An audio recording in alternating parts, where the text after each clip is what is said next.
GS, that means normal roads. Relaxed riding on country roads, easy riding and such things, plus luggage.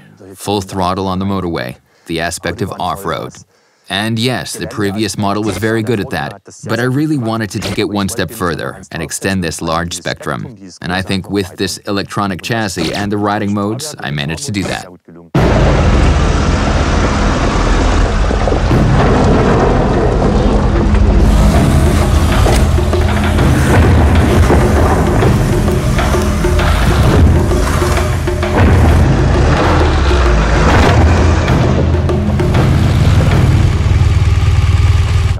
For one thing, I'm able to now explore a route here. I take a ride and want to use a soft mode, want to absorb the pebbles, and then I see a passage and say to myself, maybe I can jump this water ditch. Then I reset with the touch of a button and can do a neat jump without having to worry about spinning.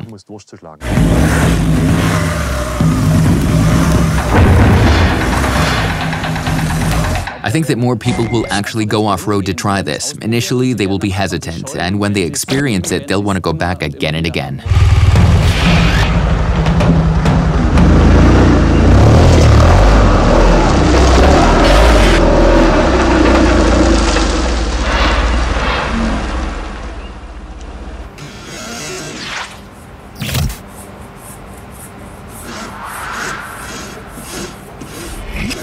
This is relatively wide. At the end of the day, we shouldn't be too wide so that the thing falls out of the vehicle, so to speak. We don't want that. It has to look integrated. Roughly about 6 millimeters out, and then pull it outwards again up there. I personally really like that, as this will enhance how the shadow falls here. Before the GS, we even had the opportunity to create a so-called visionary model. Totally free of any limitations. Wheelbase was there, of course, boxer as well, and the rest was about having crazy ideas. So in 2007, we'd created such a model, and that was cool. Now the adjustments. Forward. Okay, that fits. Great.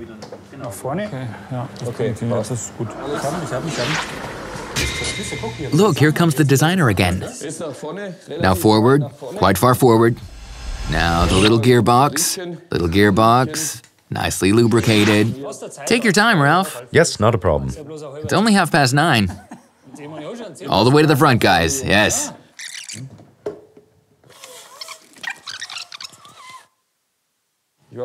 I'd gone to see my brother-in-law in Heilbronn in the Holy Land to pick something up. That's when I spotted the bike. I asked him what he was doing with the machine, and he said, just take it. That's how I got a GS. In 1983, I could not afford buying one. A beautiful engine. It's a real monolith, isn't it? Slim toward the front, and then you see this huge thing, and you think you'll get caught in every corner, but that's not the case.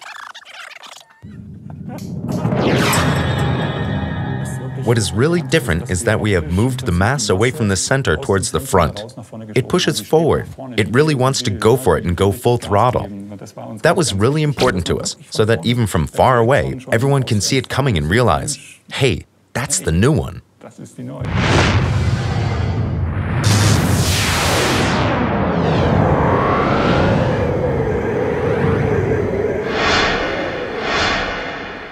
It was in very bad shape and looked awful, covered in rust. First, we had to overhaul the carburetor just to a minimum level. And then I rode this thing that almost fell apart all the way to Venice, without any problems. I so fell in love with that machine. Absolutely great. I think it's a classic.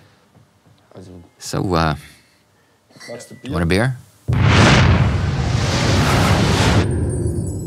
When it came to the headlights, we had the opportunity to realize full LED headlights with integrated daytime lights that go around this U-shaped element containing the lens package. For the high beam and the low beam, there is another X element. The LEDs sit on and it spreads out like that. Looks really cool.